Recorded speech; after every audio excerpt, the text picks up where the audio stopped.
Bonjour à tous. Alors aujourd'hui, je voulais vous donner mes astuces et les conseils que je donne souvent à mes élèves quand ils n'ont pas le moral. Les 10 choses les plus importantes à faire pour retrouver le moral. Accepter et extérioriser ses émotions. Ça, c'est la première chose. Aller en forêt, crier, taper dans un coussin, laisser l'émotion monter et pleurer autant que nécessaire. Notez sur une feuille qu'on en a marre, que ce n'est pas juste. Tout ce qui se passe dans votre tête jusqu'à ce que vous soyez calmé. Une émotion refoulée met encore plus de temps à être évacuée.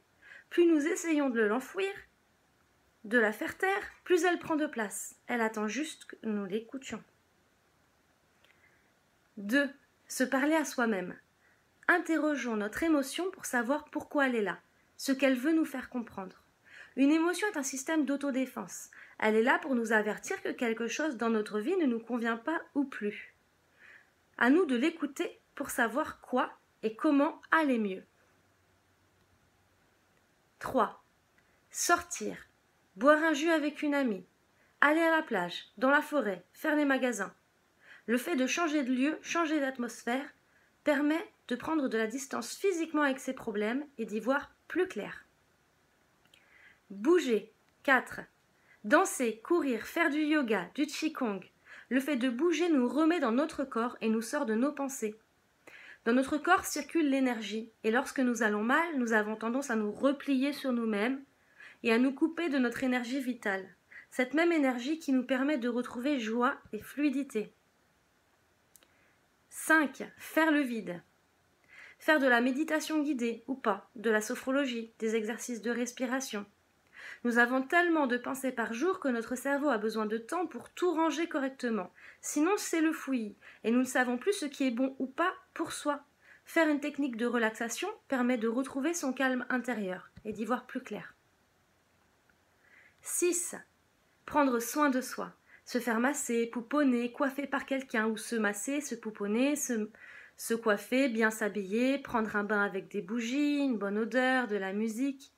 Nous avons tellement de choses à faire et à penser que nous ne prenons pas assez de temps pour nous, alors que pour nous ressourcer, nous avons besoin de prendre du temps pour nous.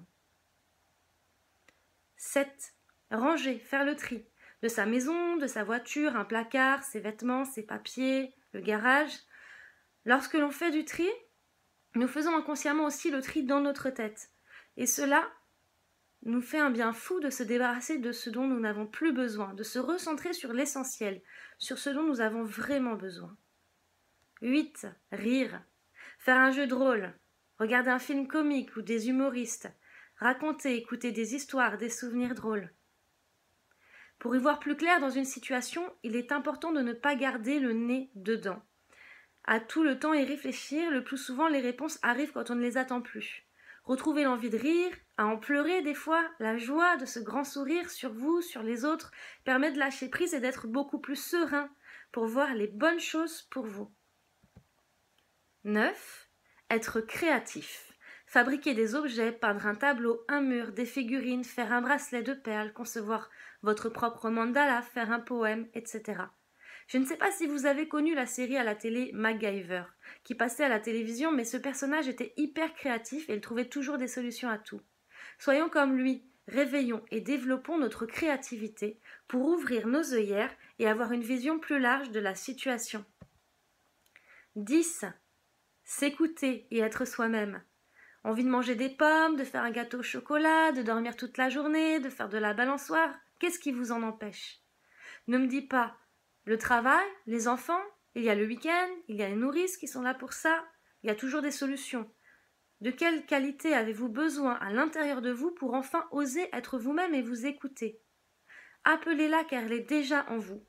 La vie est faite pour être heureux. Ne laissez rien faire le contraire. Une phase très difficile, eh bien raison de plus, écoutez-vous encore plus car personne à part vous-même ne peut savoir ce qui est vraiment bon pour vous.